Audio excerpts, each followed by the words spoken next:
bertatahkan hasad. Bab 13. Makanan mewah pertama di pulau terpencil. Yuve berada di sampingku dan mengumpulkan sisa-sisa serbuk kayu yang berjatuhan di sekitar. Setelah beberapa saat, aku berhasil mengasah beberapa tombak dan karena melihat masih ada waktu, aku membuat 2 set busur dengan panah. Pada saat semuanya selesai, matahari sudah terbenam dan awan berwarna jingga berkeliling hingga seluruh pulau tampak kemerahan. Ketika Diu Yufei dan aku kembali ke gua, kami melihat Miao Bing berjalan keluar.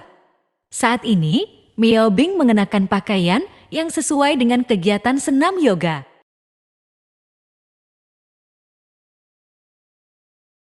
Meski begitu, persiknya sama sekali tidak kendor, namun masih tetap penuh dan membusung. Bagaimana? Cantik tidak? Miao Bing berjalan sambil tersenyum. Setelah berjalan ke depanku, dia dengan sengaja memunggungiku dan menggoyangkan bokongnya seperti kucing yang imut dan tampak sangat fit dan sehat. Dia tersenyum kepada kami dan menanyakan bagaimana hasil kerja kami hari ini. Kamu bukan cantik, tapi terlalu mencolok, ucapku sambil tertawa. Kamu nakal sekali. Abing tiba-tiba menempel di tubuhku. Persiknya menekan lenganku erat. Tak disangka, kebanyakan isi koper ini hanyalah pakaian wanita, tidak ada yang untukmu. Apa? Hanya pakaian? Batinku geram. Aku berusaha keras membawa 2 koper itu pulang. Tapi ternyata hanya menemukan beberapa pakaian saja. Masih ada wajan dan bumbu masak. Aku benar-benar tidak mengerti kenapa membawa barang-barang itu naik pesawat, mau mudik, atau apa ini, kata Miao Bing dengan tidak puas. Ada beberapa kosmetik juga. Abing yang dahulu pasti merasa senang dan bahagia ketika melihat kosmetik. Namun, sekarang dia berada di pulau terpencil, di mana kosmetik dan sejenisnya tidak bisa dimakan dan sama sekali tidak berguna. Mendengar ucapan Miao Bing, saya merasa kecewa. Saya mengambil 2 buah koper milik perempuan. Untungnya, di dalam koper tersebut terdapat panci dan bumbu, sehingga kami bisa meredakan sedikit rasa canggung di antara kami. Dari penampakan koper, jelas terlihat bahwa pemilik koper tersebut tidak terbiasa dengan makanan dari tempat lain, sehingga sudah mempersiapkan diri untuk memasak sendiri ketika tiba di tujuan. Siapa yang menyangka pesawat akan jatuh di tengah jalan? Sehingga hal ini menguntungkan kami. Setidaknya kita sudah mendapatkan ini. Lebih baik daripada tidak ada sama sekali, kataku menenangkan. Setidaknya kita sudah memiliki baju ganti dan peralatan untuk memasak. Benar. Abing sengaja menyentuh tubuhku. Apa yang akan kita makan malam ini? Kemudian, Miao Bing mengedipkan matanya untuk menggodaku. Sudah cukup, jangan menggodaku lagi. Cepat bersiapkan daging kita. Aku teringat sisa daging serigala yang kami dapatkan kemarin. Setelah selesai makan, aku menyimpannya untuk digunakan esok hari. Namun, daging serigala hanya bisa disimpan selama 2 hari saja sebelum rusak. Kondisi kami sangat berbeda dengan kekayaan dan kekuasaan Sang Han. Kami hanya bisa bertahan dengan mengandalkan kemampuan kami sendiri. Sudah 2 hari sejak pesawat jatuh, namun belum ada kabar dari tim penyelamat. Di seluruh pulau tidak terdengar suara pesawat yang lewat. Seolah-olah pulau ini benar-benar terisolasi. Namun, aku tetap yakin akan keberlangsungan hidup kami. Sekarang, teknologi begitu canggih. Tim penyelamat pasti dapat menemukan kami dengan cepat melalui alat-alat seperti kotak hitam di pesawat dan data telemetri. Asalkan kami bisa bertahan, ada harapan untuk selamat. Miao Bing berjalan dengan gerakan yang anggun ke dalam gua dan membersihkan daging serigala yang disimpan selama 1 malam. Meskipun agak berbau, daging itu seharusnya tidak berbahaya jika dimakan. Setelah memberikan penjelasan sederhana, aku memberikan beberapa tombak kayu dan busur, serta panah kepada Luo Yi yang mengenakan tali busur di tengah dadanya, membuat persiknya semakin menonjol. Setelah Miao Bing selesai mengolah daging, dia menyerahkan daging itu kepadaku. Aku memasukkan sebotol air ke dalam panci, lalu memotong daging serigala menjadi potongan-potongan kecil dengan belati. Dan terakhir menuangkan bumbu dari koper ke dalam panci. Tak lama kemudian, aroma daging matang yang menggoda tercium dari wajan. Kedua makanan kemarin hanyalah daging yang dipanggang, dan tidak ada aroma sedikit pun. Sekarang, setelah mencium aroma tumis daging, pandangan Miao Bing dan Yi terus tertuju pada wajan dengan mata berbinar. Ini harus ditumis sebentar, kataku tersenyum, menatap kedua orang yang sudah tidak sabar itu.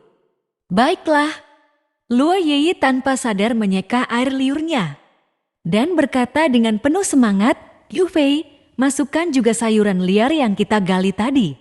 Aku teringat tadi Gu Yu Fei sepertinya sudah mengambil banyak sayuran liar.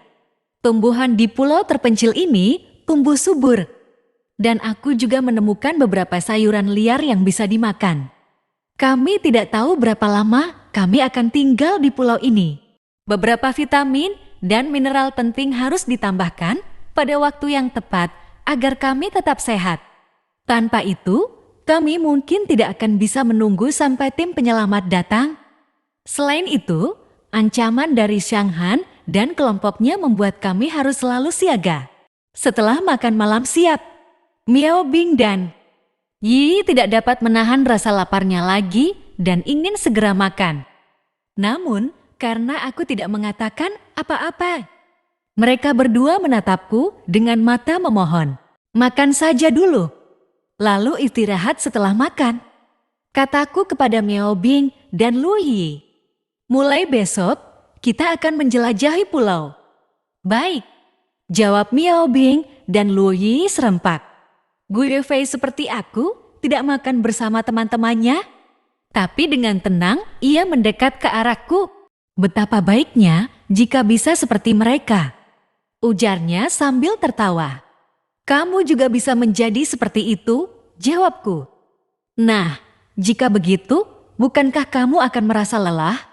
Tanyanya sambil menatapku. Bagaimana jika suatu saat kamu sudah tidak tahan lagi dan meninggalkanku? Tidak mungkin, jawabku tiba. Bagaimanapun, aku sekarang adalah rekan timmu. Rekan tim? Tanyanya sambil tersenyum. Aku tidak seperti Miao Bing atau Luo Yi yang bisa membuatmu merasa puas. Gu Yufei berbicara sambil melihat ke bagian bawah tubuhku. Sudahlah, jangan membicarakan hal ini lagi, kataku dengan canggung. Hari ini aku melihat jalan setapak di sebelah timur. Sepertinya dari sana bisa naik ke puncak gunung.